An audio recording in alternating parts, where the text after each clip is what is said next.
Warning! Bitag Live Morning caters to mature audiences. Topics discussed are particularly on hot, timely, current issues purposely intended for Filipino viewers and listeners worldwide. Discussions may contain language that may not be appropriate for some sensitive audiences. If you do not approve of the content listed above, please do not watch our videos. If you wish to continue, we strongly advise that you proceed with caution. Viewer maturity is advised.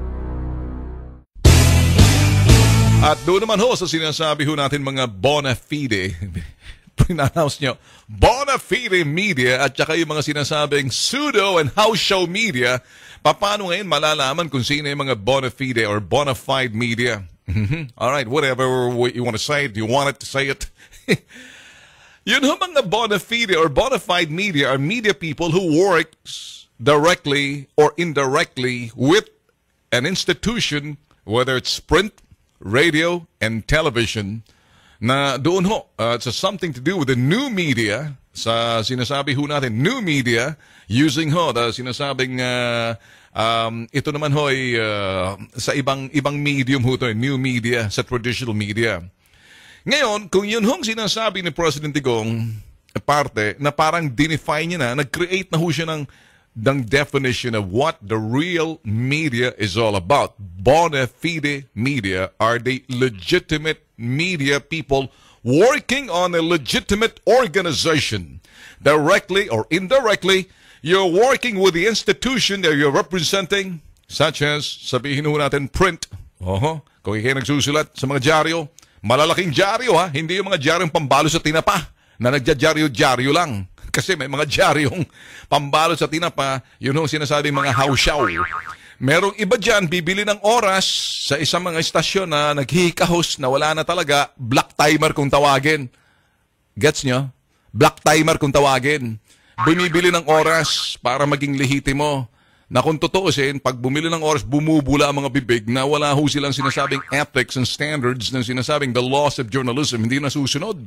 So yun ho mga sinasabing, nasa loob ng sinasabing institusyon or establishmento pero hindi pa rin sila kabahagi na sinasabi kasi hindi ho sila yung mga badge-carrying media person or journalist kung sabihin ho natin. Let me just define this kung hindi ho masyado nabigyan kahapon ng pansin ni President Digong.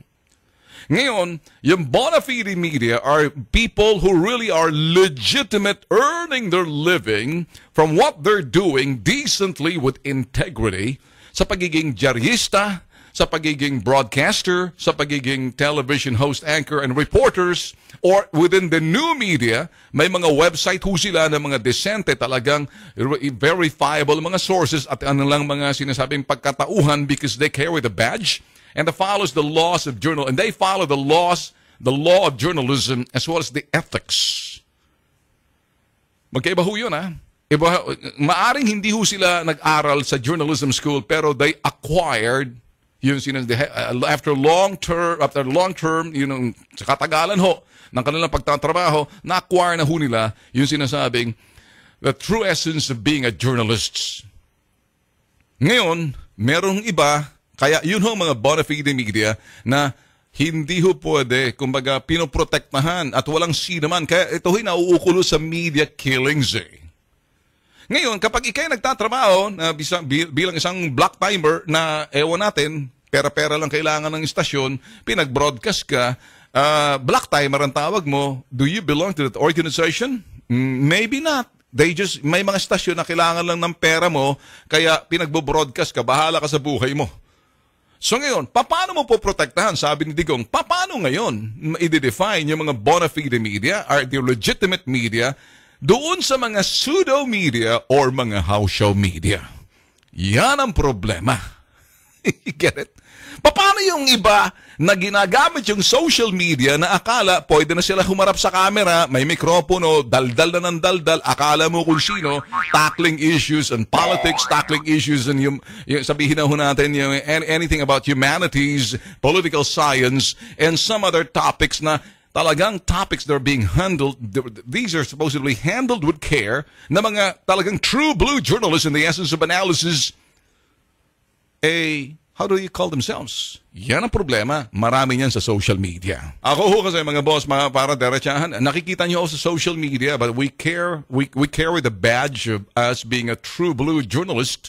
Pag kami ho'y nandoon na ho sa sinasabing baluarte ng social media na gusto ho namin makita, iba ini. Meron pa rin kaming dinadala na sinasabing badge or tsapa ng pagiging true blue na media na alam ho namin yung ethics, integrity, respectability, acceptability, and credibility is a must para sa amin mga boss.